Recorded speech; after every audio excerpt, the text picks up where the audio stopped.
见王爷福晋。都起来吧。谢王爷福晋。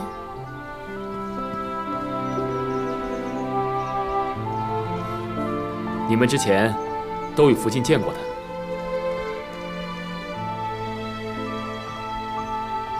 这是我成婚的时候皇上赐给我的嫁妆，听说是安南来的贡品，所以便转赠给2位妹妹，以表倾慕之情。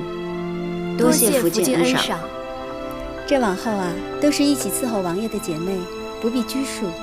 2位妹妹的住处都已经安排好了。今儿是你们进府的喜日子，都早些回去歇息吧。妾身告退。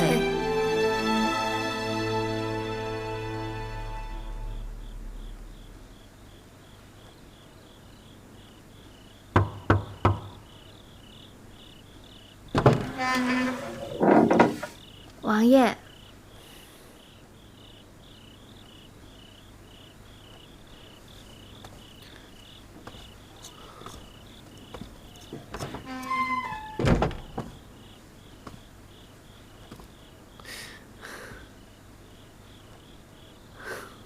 难得看你这么规矩的坐着，还真有些不习惯呢。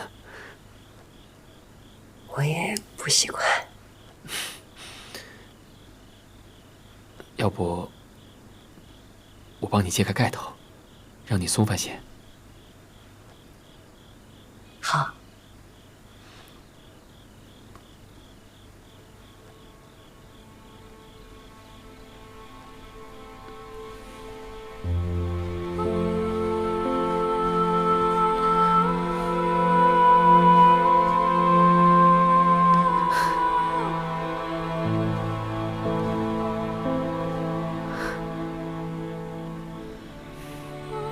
好看，比我想的更好看。你穿红色也好看。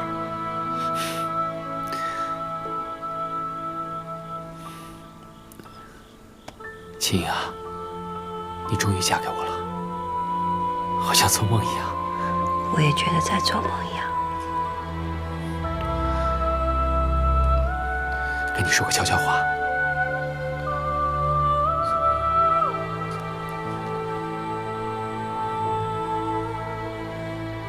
你这样不太好吧？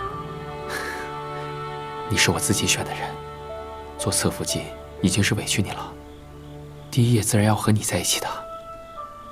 她是我的发妻，我会爱敬她，尊重她的。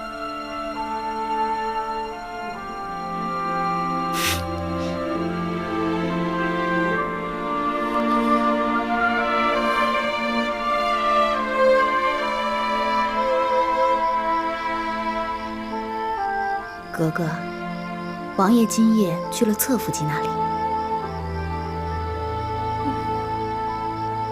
王爷昨夜虽歇在福晋房里，但并未行周公之礼。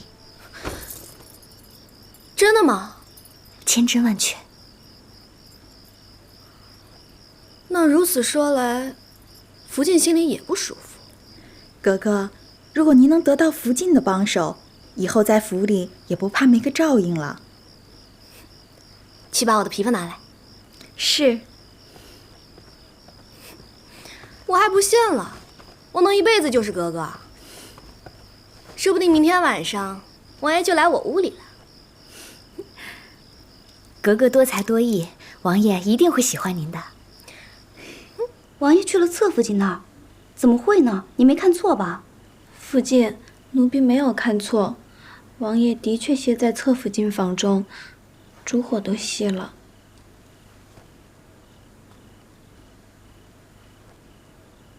你下去吧。是。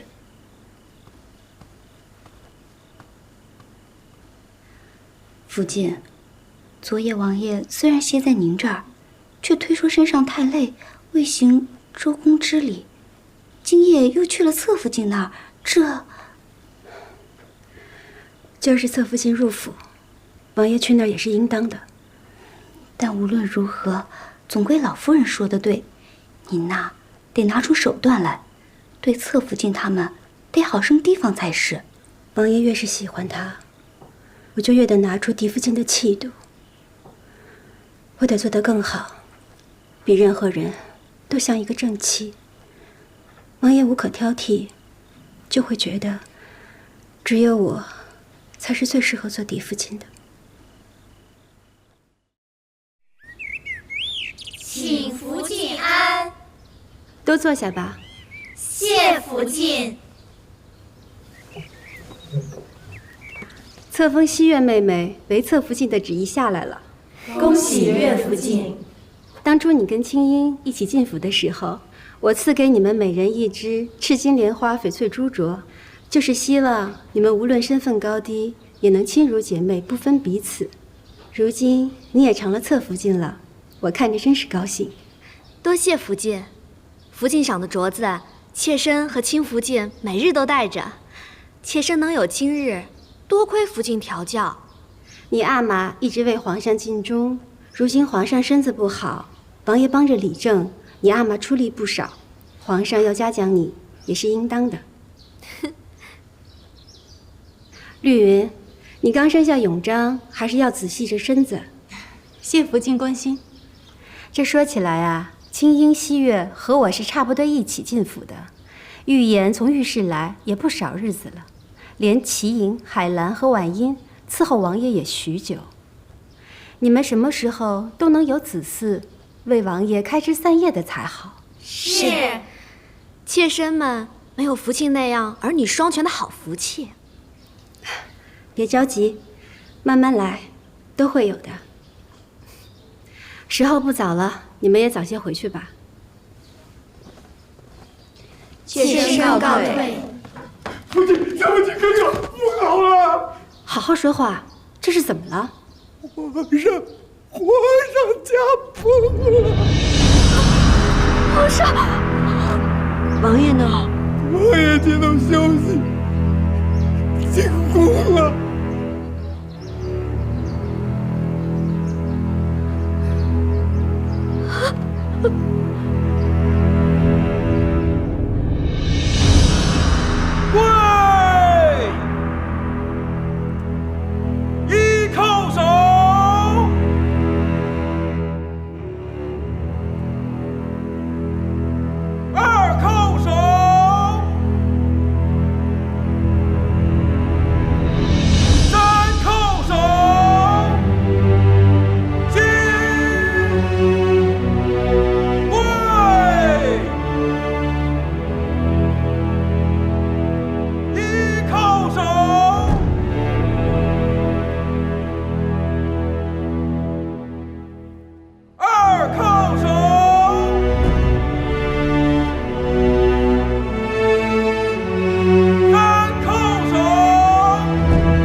怎么就走了呢？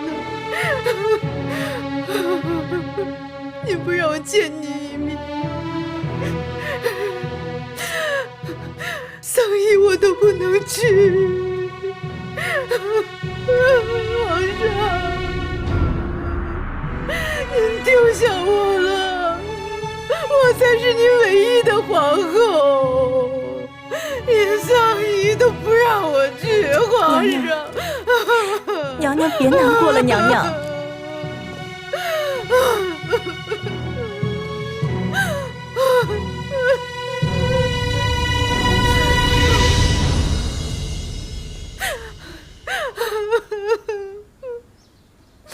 娘娘，先帝驾崩，奴婢倒认为您从这儿出去的唯一机会来了。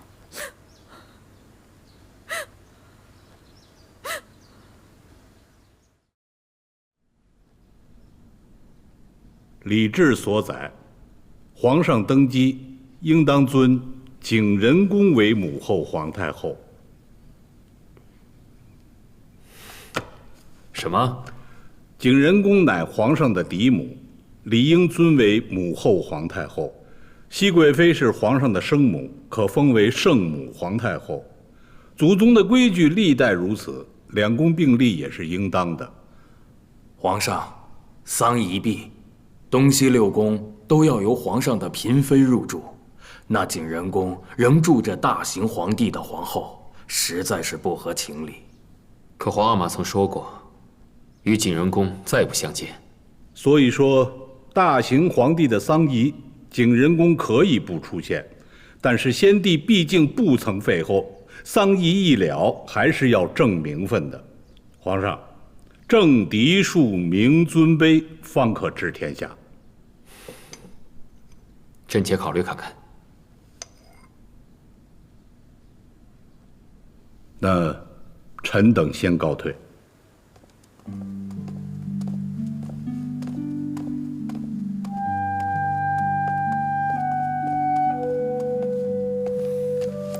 臣妾给皇上请安。你来了。这2日在丧仪上，看皇上唇干气燥，眼睛里也是红红的，所以臣妾给皇上煮了1碗杏仁露，润润肺。过来吧。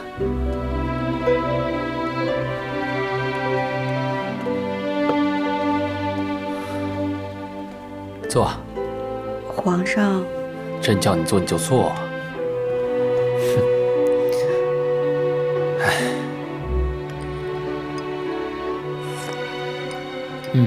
好喝。上次啊，咱们2个这么静静的说话，还是在府里呢。如今啊，却时过境迁了。是啊，那时候怎会知道大行皇帝骤然崩逝？皇上现在也是身负千斤重担。这皇阿玛的丧仪啊，还有朝政之事都还好，只是眼下有个难题，朕不知该如何。何事啊？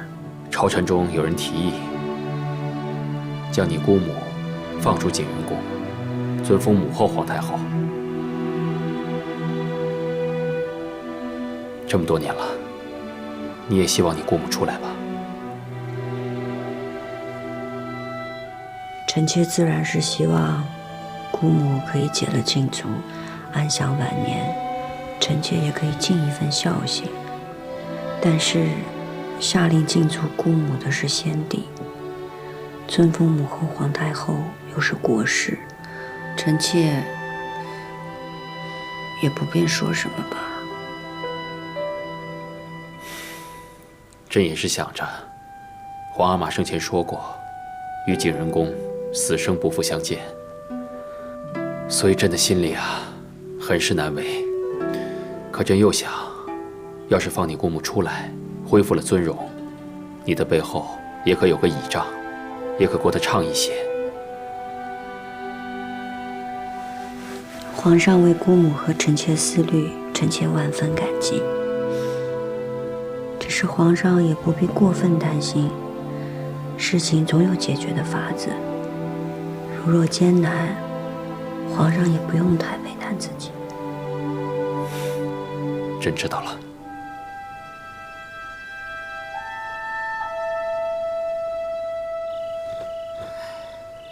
真有这样的消息传出来？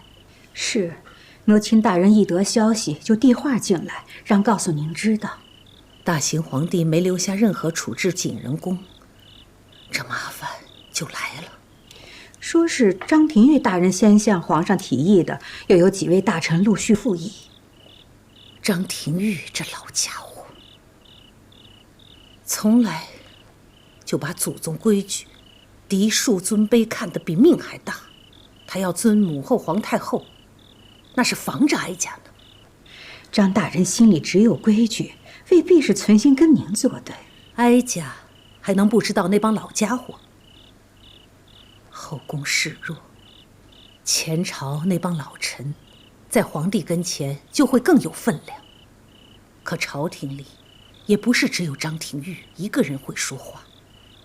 傅家，你去回话给讷亲，他知道该怎么做。是。太后，这事儿不是皇上说了算吗？您直接跟皇上说，您不愿意不就成了？当年选福晋，皇帝就没跟哀家一条心。如今这件事，咱们先别说话。哀家看看皇帝的心意，也瞧瞧到底有多少人惦记着景仁宫那位。一叩首，二叩首，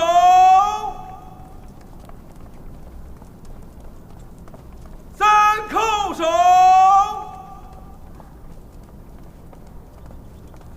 起！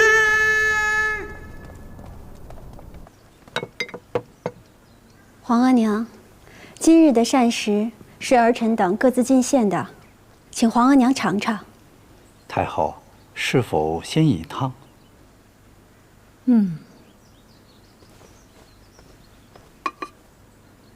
太后，这是清主儿进献的火腿鸡汤。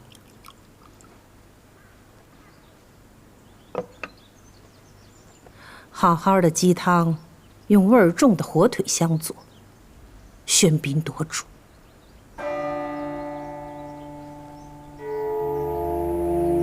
臣妾只是想用鲜味儿令太后开胃，没想到妨了太后用膳，是臣妾的过失。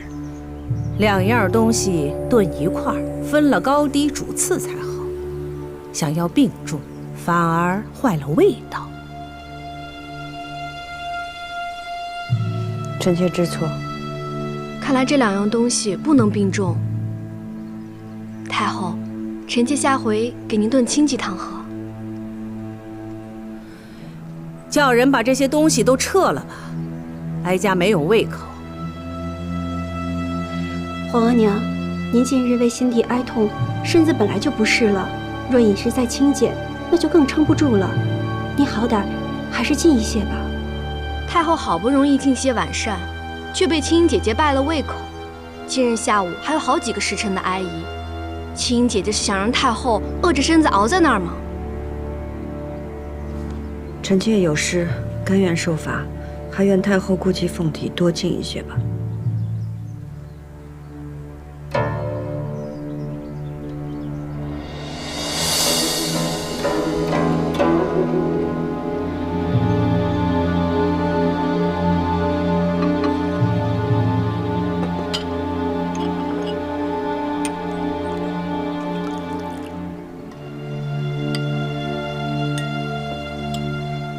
皇额娘，民以食为天，米为食之主，就是因为米是最养人的。先帝在世时最爱喝米粥，你也尝一尝吧。罢了。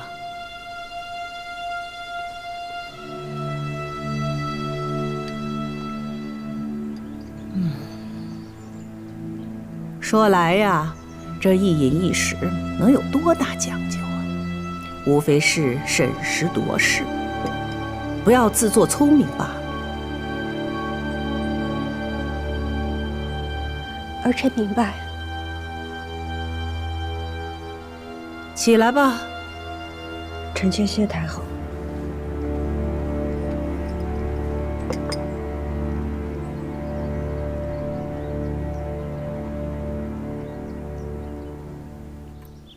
皇额娘真的这般对青英？是。让她受苦了。你送些烫伤药到她阁中，叫她别难过了。这都烫红了，太后的心也太狠了，只是1碗汤而已。你今儿是怎么伺候主的？是我伺候太后不小心弄伤了自己，不能怪索性。那也是索性没护好主。你去外头思过去。是。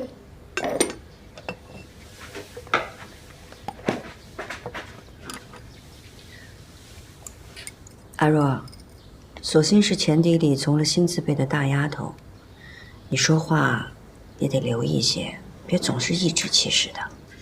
奴婢不过是觉着，索性不是咱们府里陪嫁来的，没有那么亲近。你和索性都是跟着我的，往后在宫里过日子，你们2个若不好好相处，日子怎么过？你这脾气是得改一改。可奴婢就是这么个心直口快的性子，太后今儿有点太欺负人了。不过皇上心里是疼您的，这不急急就让李公公送了烫伤药来。奴婢看呀，等回头进了宫，或是老主子出来了，皇上怎么也得给您封个贵妃、皇贵妃的，到时候太后就不敢这么欺负您了。刚跟你说了，说话要留一些，倒是越说越没分寸了。太后也是你可以胡乱妄议的嘛。若是让旁人听见了，你有10条命都填不满。奴婢也是心疼主嘛。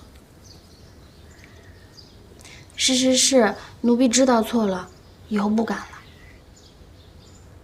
还疼吗？疼。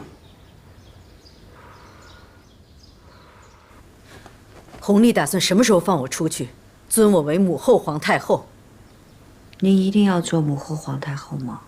宫规祖制在此啊，先帝不曾废后，我就是名正言顺的母后皇太后，我该住慈宁宫去。住到慈宁宫之后呢，就跟钮祜禄氏再分个输赢。争斗不休，总会伤着自己的。我哪怕遍体鳞伤，我都要跟他斗到底。青英，你要跟姑母一条心，你要让弘历早点放我出去。皇上倒已经很为难了。你这是姓乌拉那拉还是爱新觉罗呀？我是心疼您。你要是心疼我，你就应该知道，姑母此生唯一所望，就是跟先帝生同亲，死同血。先帝已经弃绝您了，亲口说了生死不复相见了。他不见我，我就去见他。他弃绝了我，我绝不会离开他。青英，我只有成为母后皇太后，才能跟先帝生死相依。这个名分，我一定要争。你起来，我今天跟你说的这些，该怎么办？你明白吗？明白了。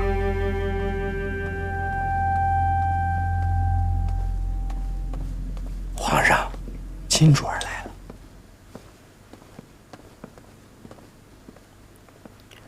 皇上，坐吧。这么晚怎么来了？臣妾知道皇上一定还在为姑母的事烦忧。朕也希望这件事情尽快有个决断。只是礼法和孝义，终究难以两全啊。皇上，臣妾想求您一件事儿。你说。能否让姑母去行宫颐养天年？你这么想的？如果您以太后的身份在行宫供养姑母，哪怕暂时不要给她名分，您对那些尊嫡的人也可以有所回应。然而对那些阻挠姑母尊封为母后皇太后的人，他们看姑母离开了紫禁城，又未被尊封，想来他们也不会说什么了。至于太后那儿，臣妾也想过了，若两宫太后在紫禁城并立，这2位老人家争执了一辈子，日后也难免两相里不容，后宫不宁，皇上也烦忧。不如让姑母去行宫安养天年，避开太后也是好的。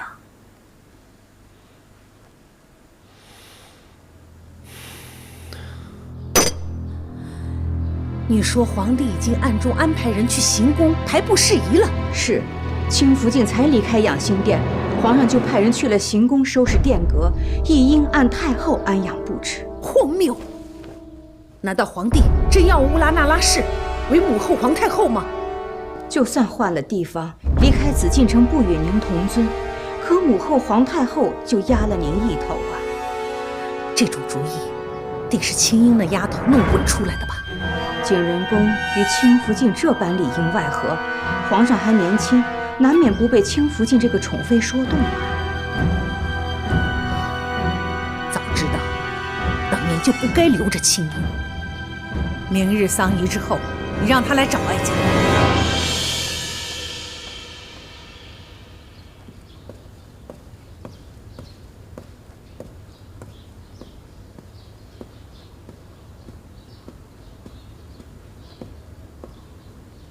臣妾给太后请安。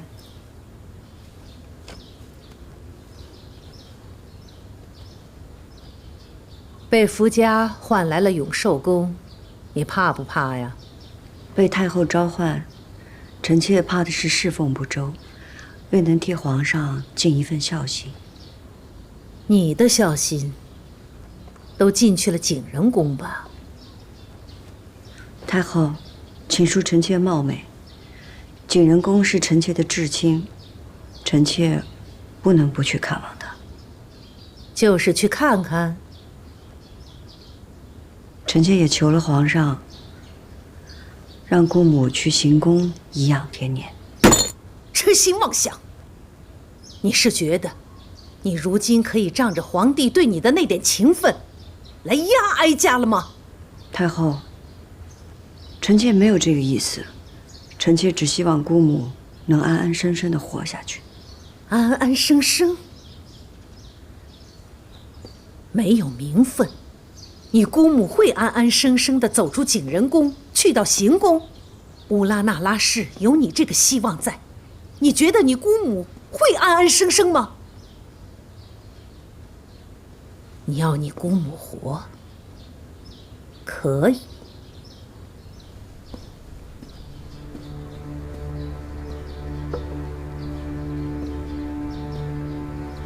除非他没了你这个倚仗，哀家倒可以给他一条活路。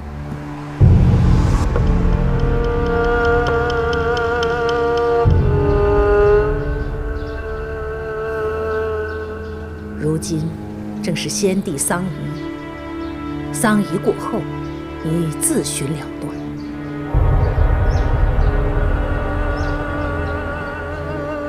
你不求哀家开恩饶恕？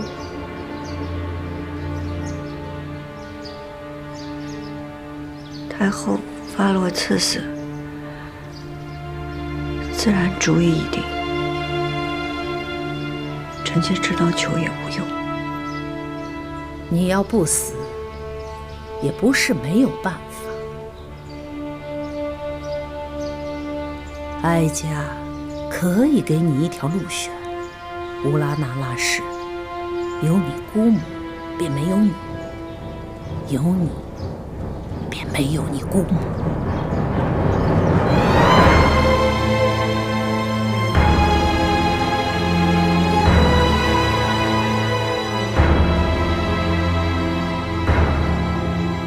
若是臣妾死了，您可否圆姑母和先帝合葬的心愿？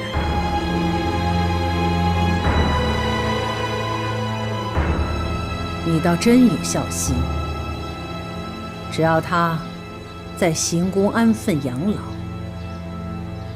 哀家许他和先帝合葬，只是没有名分罢了。多谢太后。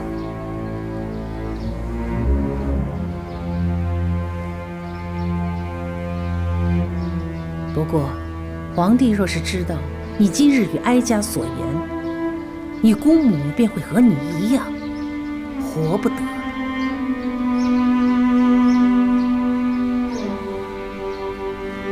臣妾明白，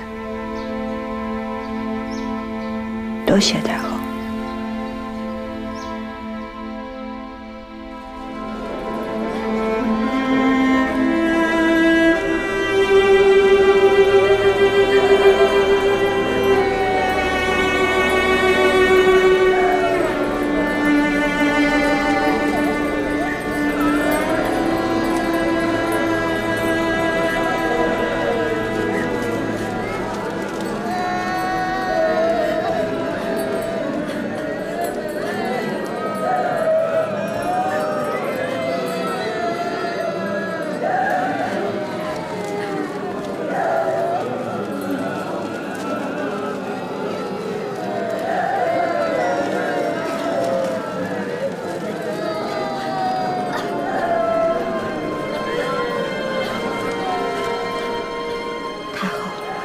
庆如大约是去了养心殿了，他该不会说出什么来？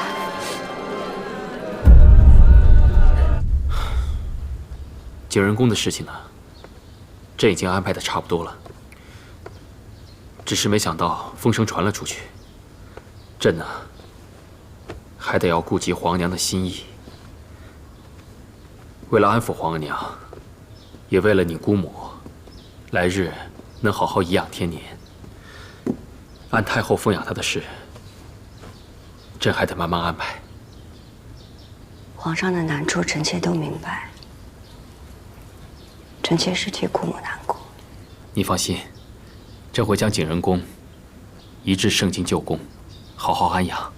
在这件事情上，他只是缺了一个名分罢了。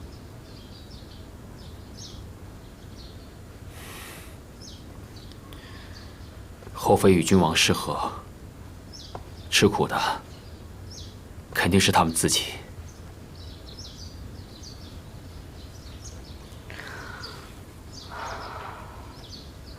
还请皇上顾怜姑母，不要让她在圣经旧宫吃苦。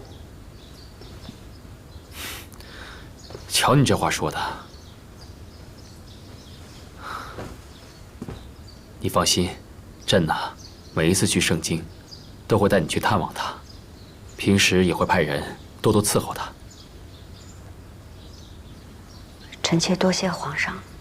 你要谢啊，就别嘴上说说。朕惦着你的暗香汤呢，什么时候给朕再做一碗？梅花都没开呢，怎么做暗香汤？朕知道你喜欢梅花，秋天过了就是冬天，会开很多梅花，到时候多做几碗给朕喝。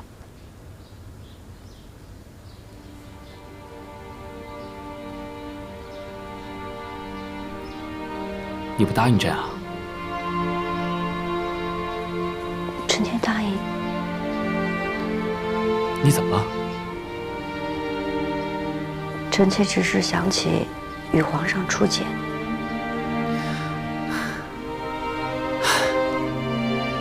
当日咱们一起听了一出墙头马上。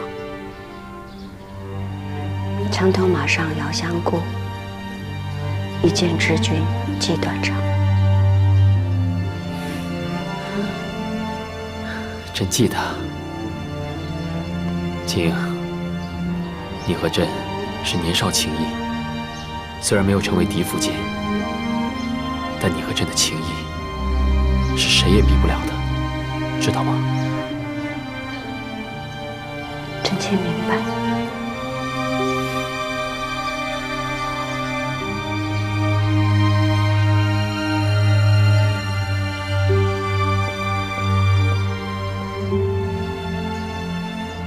皇上，如果日后臣妾不能日日给您请安，臣妾也会永远祈佑皇上龙体康健，事事顺遂。这是干什么？快起来，快起来！来，你今个是怎么了？啊？不过朕也明白你姑母之事，一个女人为了名分，一生悲苦。朕明白你，朕和你一样怜悯你姑母。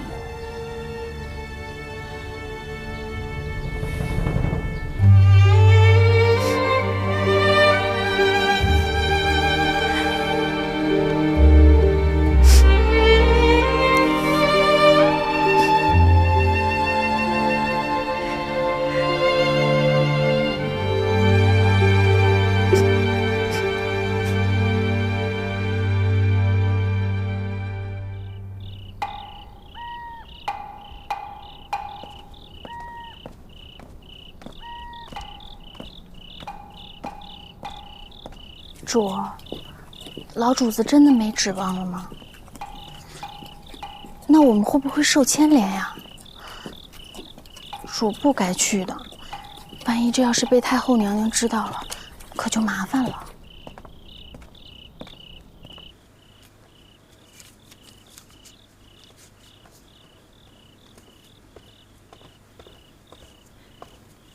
太后怎么还做这些？先帝的丧仪将毕，不用再烧纸锭了。先帝灵前那些，都是哀家亲手做的。如今这手闲不住，你说这是烧给景仁公好呢，还是给他侄女呢？亲主是晚辈，哪里配得上您亲手做的东西？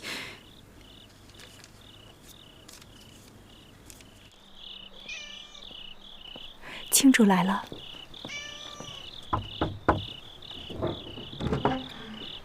您快着点儿。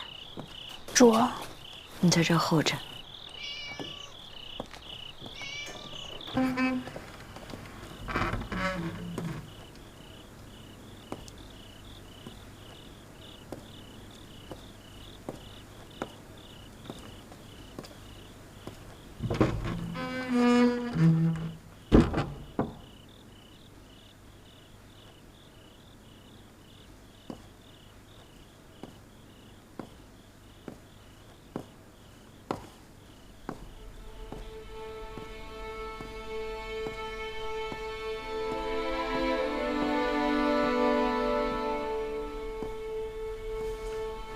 姑母，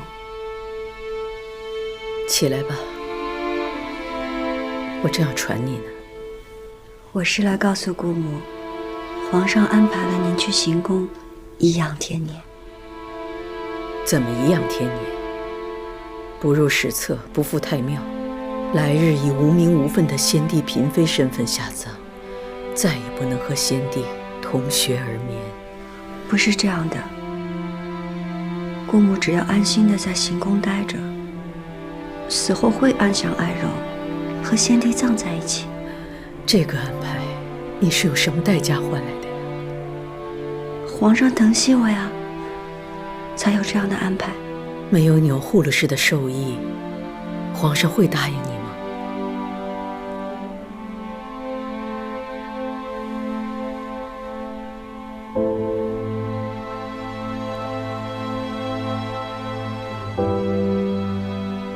他一定也让你选择。我们姑侄俩，谁能活下来？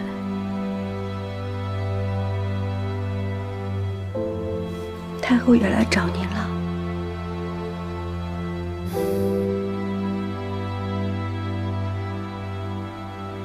青莹，你过来。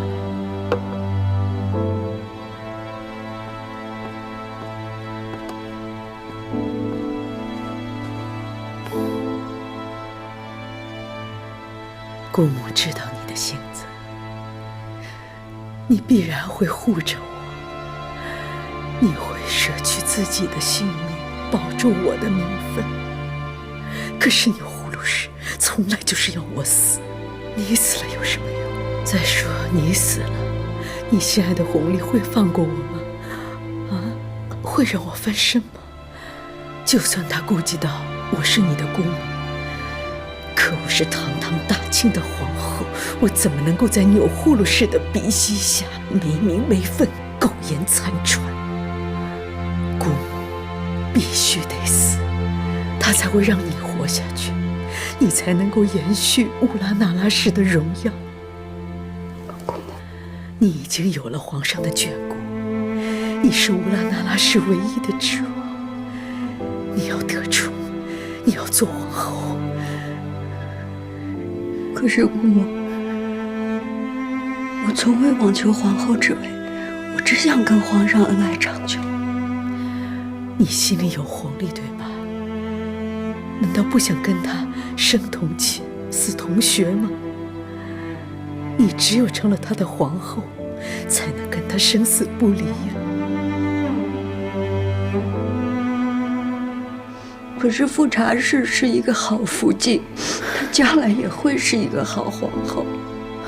庸庸碌碌，没有心气，乌拉那拉氏怎么就出了你这样一个女子？姑母，姑母，你怎么了？扶上，扶上！你怎么了？你呼噜氏给的这碗毒药，不为毒身，只为毒心。这宫里，哀家只能允许有一个乌拉那拉氏，这也是哀家最大的宽容。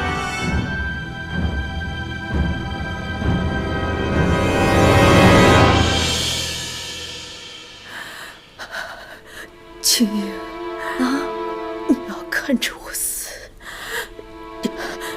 证明我不是卑鄙自裁，而是有份报比，怪不得任何人。可是姑母，你分明是被太后逼死的。眼下你我都已无力反驳，你要活下去，你连恨都不要有。你不仅要让有呼噜氏不杀你，还要让他成为你的助理。你要当皇后，才是为我报仇，更是对我的报答。你比我幸运，你已经有皇上的宠爱，千万不要像姑母这样成为一个弃妇。青英，乌拉那拉氏已经有一个弃妇了，再不能出第二个弃妇了。姑母，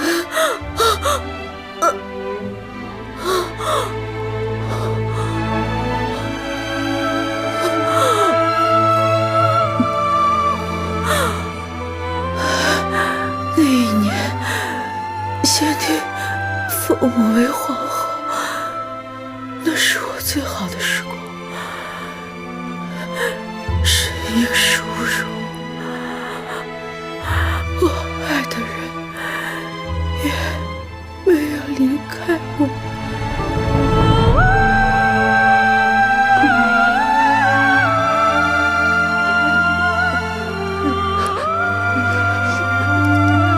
姑母，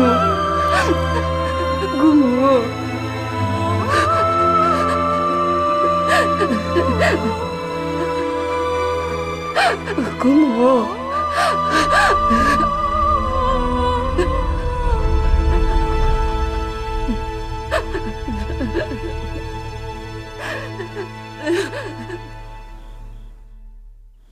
我去的时候，景仁公已经死了，出来的是青竹儿。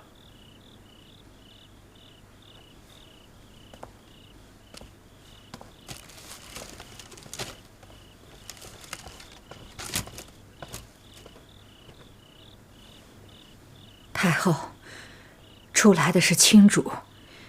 成汉进去时，景仁宫那位已经气绝了，伺候他的秀夏也跟着自裁了。景仁公死了，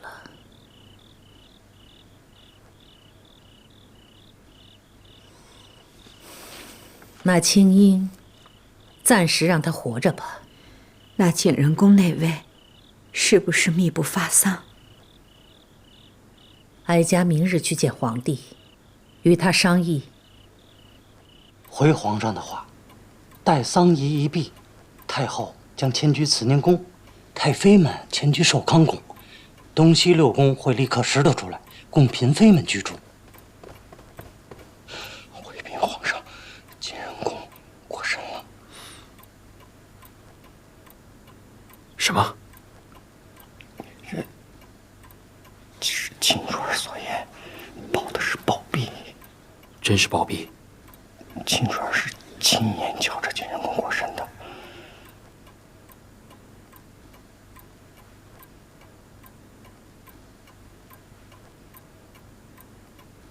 是服毒。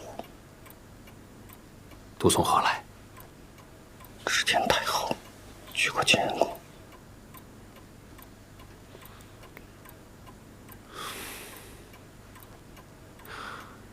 让人去照顾晋仁公的身后事。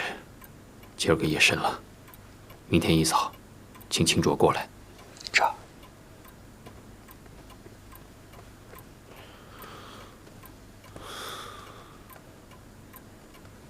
景仁公过身了，他怎么死的？王清支支吾吾的，也说不太明白，只说皇上也很惊诧于景仁公骤然离世。王清不敢说，才见景仁公死得蹊跷。不过不管怎么说，死了便好了。景仁公活着就是个祸害。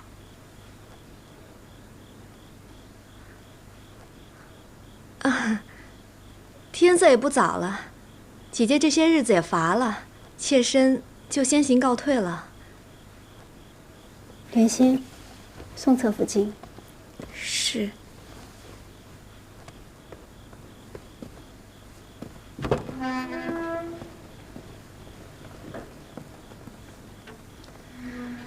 这景仁公本是皇后，该颐养天年。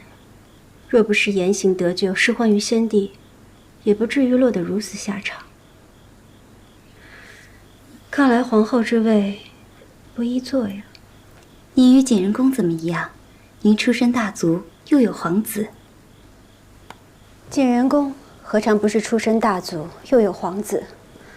只是皇子早夭，宠妃当权，才知太后一味易主，潦倒丧命，身后连史书都不得记载，仿若是一粒不曾存在的尘埃。无论皇上怎么想，只要将来娘娘稳坐皇后之位，咱们的2个平安长大就好。皇上嘛，难免有宠爱之人，只盼他们先别生下皇子才好。若是嫡子长成，宠妃们再生下庶子，也就不怕了。皇上，慈宁宫历来为太后所居。既是太后所居，必得郑重待之。传朕旨意，精修慈宁宫，以供太后颐养天年。既有精修，慈宁宫一时就住不得人，那太后可以暂住寿康宫。让太后和太妃们同住，这也太窄巴了点儿。这，皇上小心为太后，奴才立刻去办。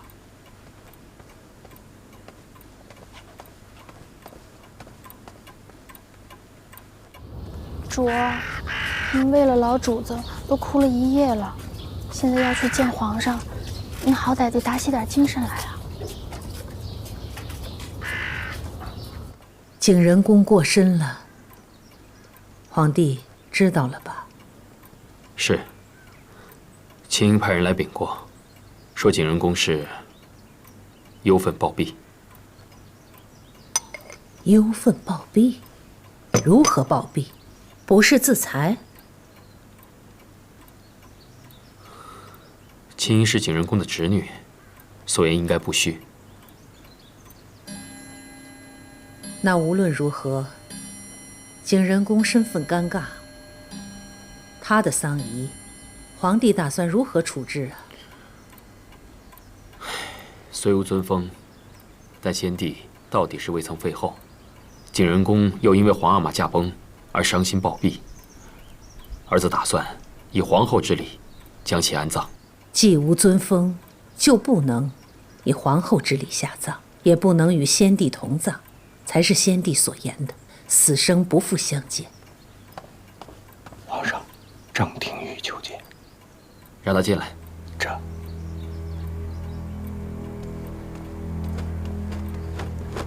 臣张廷玉给皇上太后请安。何事啊？皇上，臣闻听景仁宫暴毙崩逝，特来觐见皇上。后宫之事，前朝之臣也要来干涉吗？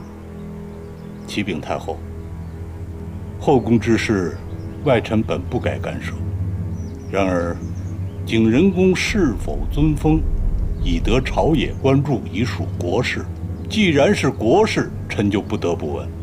尊封之事，尘埃落定，景仁宫已暴毙，事情已了。尊封之事才出，景仁宫便暴毙身亡。皇上，其中曲折实在是令人遐思，臣请皇上一定要细查此事。历来帝王驾崩，后宫总有人伤心离世。景仁宫过世，有什么可遐思的？但是这次过身的毕竟是大清曾经的皇后，哪怕先帝与景仁宫多年不睦，哪怕先帝曾言此生不复相见，就算是没了尊位，景仁宫也不该不明不白的暴毙呀！怎么叫不明不白？张大人此言难道是对哀家有疑？总还有张大人愿意为老主子说话。张大人最重朕的。王者又是素来与太后不睦之人，彻查此事。臣妾乌拉那拉氏求见皇上。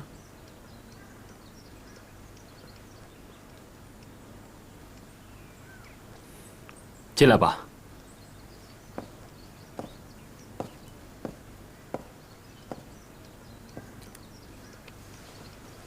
臣妾给太后、皇上请安。起来吧。给娘娘请安。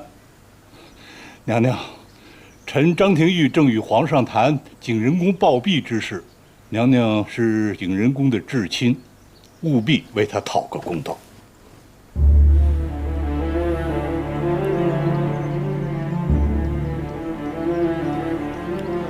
青英啊，景仁宫和皇额娘都是你的至亲长辈，你出言必得谨慎。是。张大人，我因姑母去世，悲痛万分。可公道二字，却不知道张大人从何提起。姑母进祖景仁宫，悲愤交加，抱病多年。因先帝驾崩，姑母过分忧心，而居然离世。当时我侍奉在榻前，亲眼看着姑母驾鹤西去的。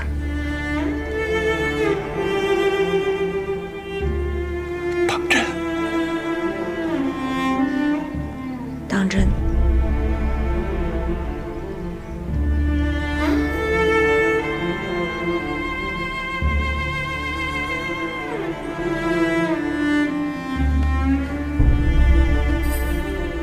太后、皇上，姑母过身，确是因为她在意和先帝的情分。若有任何流言蜚语，臣妾应该出面平息，好让姑母走得体体面面，安心身后事。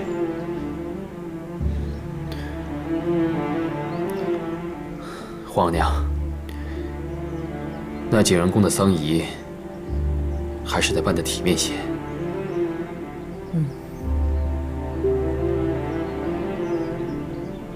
那就按非礼吧，也可葬在嫔妃园寝。下葬时候便不要写什么名分了，免得惹眼。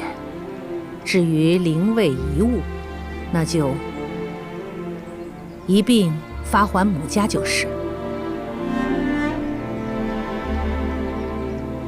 张廷玉，臣在。你可有异议？景仁宫身后之事，当以皇上、太后的决断办，臣没有异议。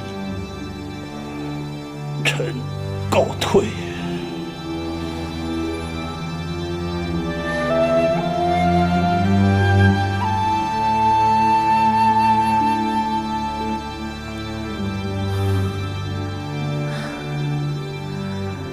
皇帝国事繁忙，哀家回去了。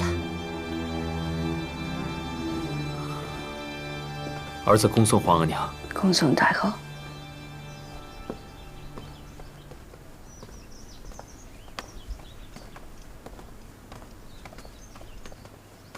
王亲，你也下去。这。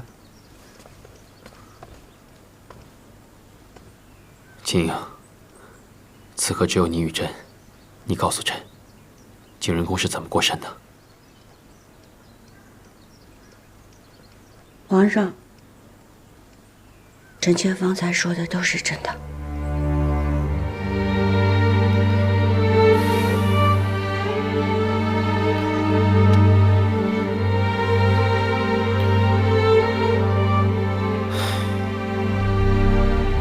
这事了了，也就罢了。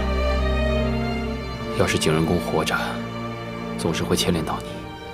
如今景仁宫过身了，皇额娘再有怨气，也只能到此为止了。只是这事情虽了了，这些日子你也别到处走动，免得惹人注目。臣妾明白。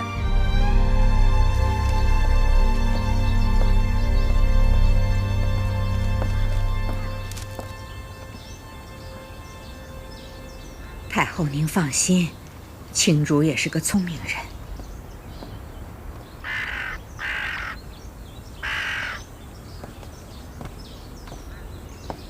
给太后请安。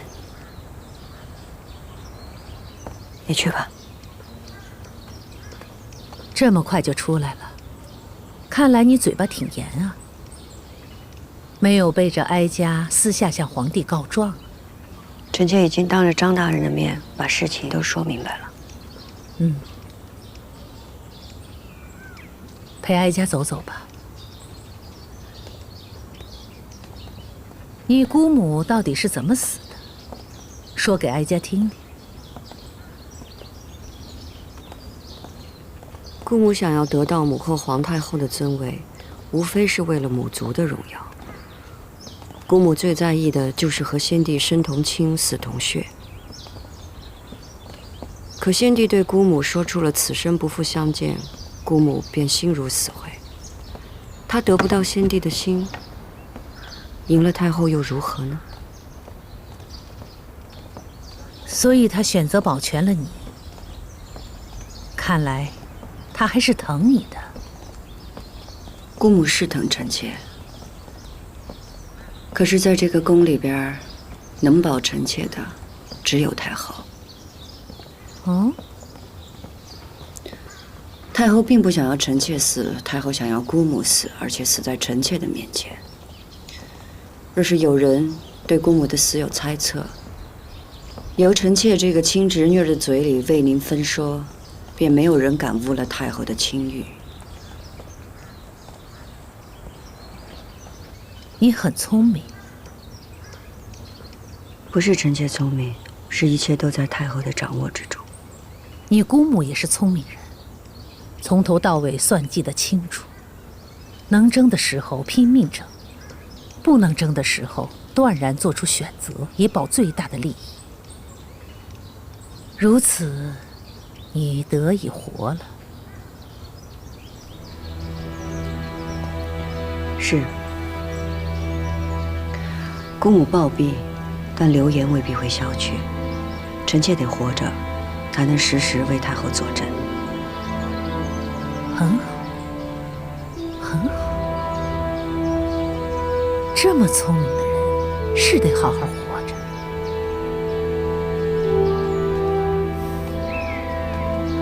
谢太后。主儿。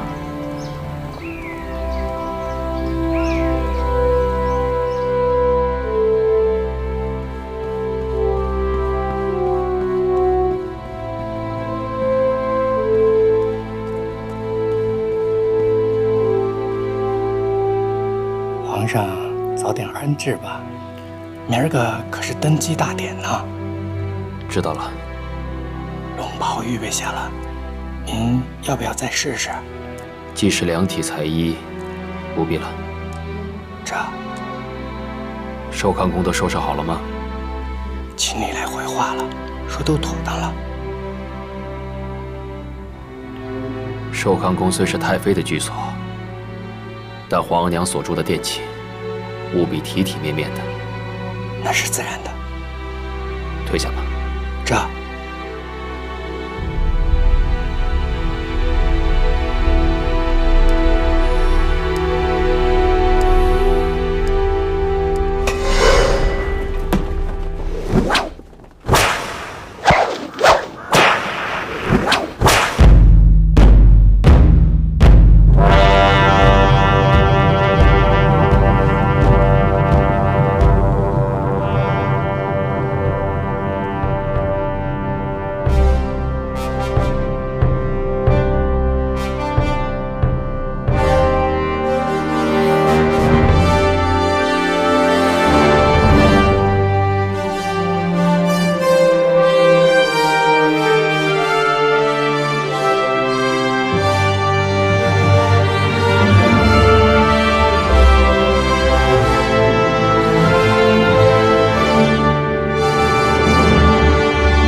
朕今日登基，当行孝仁之道，尊先帝世宗遗命，尊生母钮祜禄氏为圣母皇太后，嫡福晋富察氏为皇后。册立之事，应有礼部，郑重相待。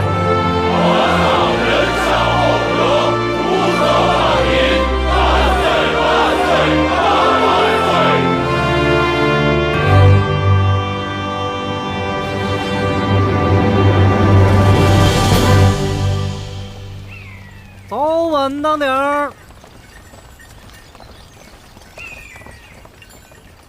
太后迁宫是大事儿，皇上孝顺，一直在修葺慈宁宫，想必这会儿都妥当了，只等您安享这玉堂富贵呢。景仁宫的丧仪办得如何了？办了，这白事儿怎么能跟登基大典的喜事儿冲撞呢？所以悄悄地办了。早晚当点儿。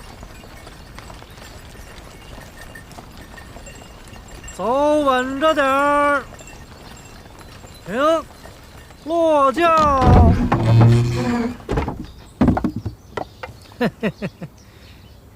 太后，咱们到了。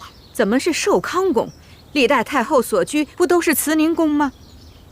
回太后的话，慈宁宫奉旨休憩，暂时还不能住进去。寿康宫是太妃们住的地方，难道让太后和太妃们挤在一起吗？是，所以皇上特意吩咐了，太后暂居的正殿那布置的是妥妥当当的，一点不比慈宁宫差。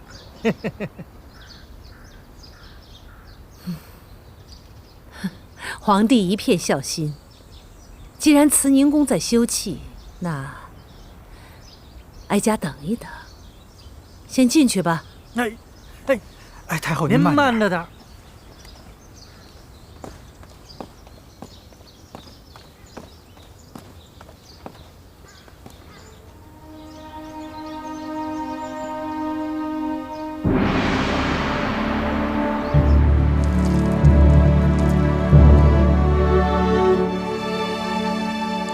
儿臣给皇额娘请安。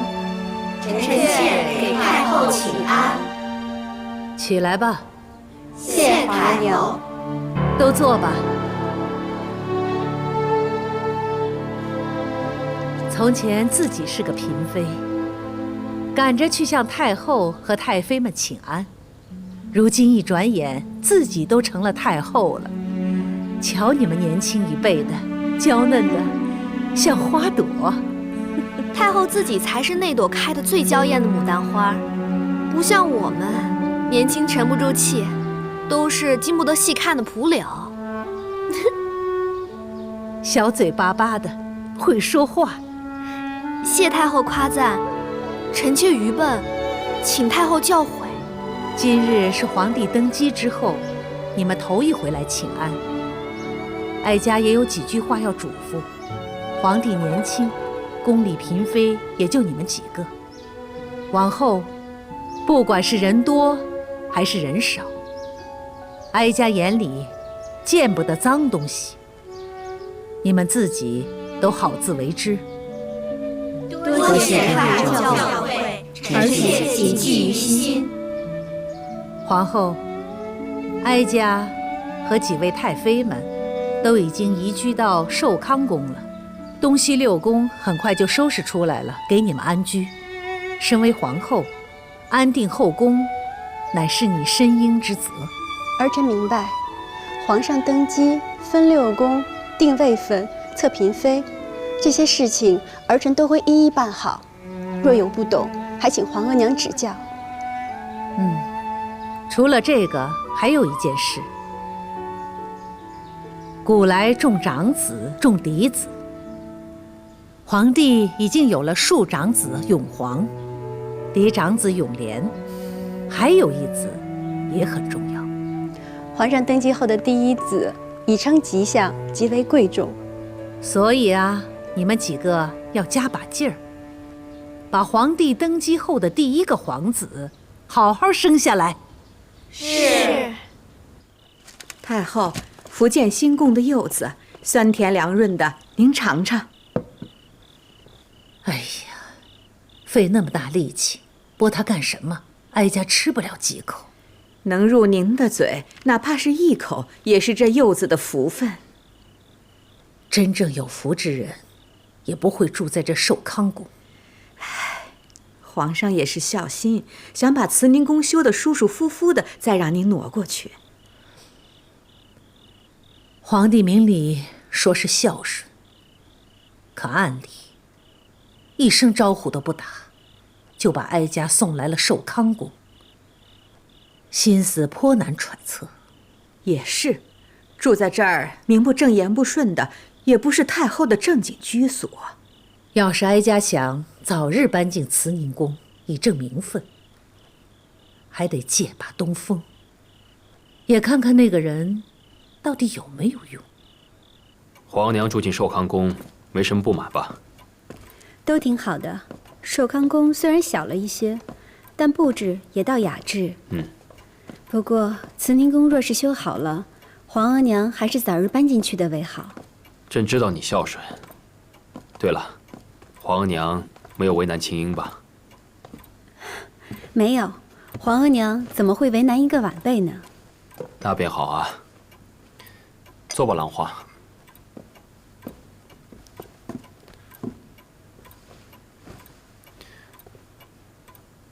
兰花，你可知这养心殿为何以养心为名吗？臣妾不知。皇阿玛在的时候，常常说起孟子的一句话：“养心莫善于寡欲”，所以起名为养心殿。这人的欲望啊，一旦多了，是非也就跟着多。皇上身居高位，天下都是您的，自然寡欲养心。但底下的嫔妃、大臣、奴才们，都靠着皇上呢，什么都仰仗着您，怎么能寡欲？所以啊，朕希望你能够管束后宫，让那些无端升起的是非都能消退。如此一来，朕的后宫才可清清静静。臣妾明白，只是臣妾无能，只怕做不好。怎么会呢？你贤惠大度，只要用心做，怎么会做不好？再说了，若是有什么不懂的地方，也可多多请教皇额娘。皇上对臣妾的期许，臣妾都记在心里，绝不敢忘。好。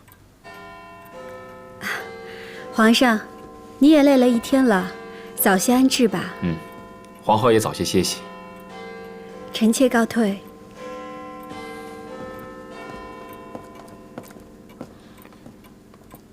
王卿啊，奴才在。秦英还在景仁宫吗？这时辰，许是还在。你跑一趟，替朕传句话。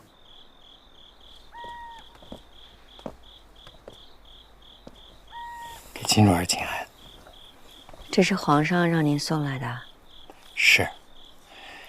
皇上知道秦主儿在此守丧，劳心伤神，特意嘱奴才送来这玉镯参汤，让秦主儿安心养神，保重身子。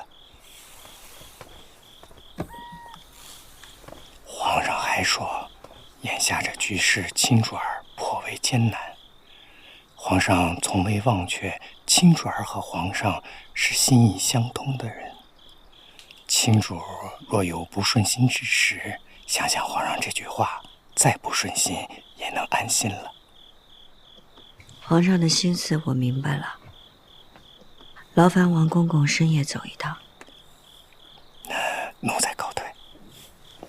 走。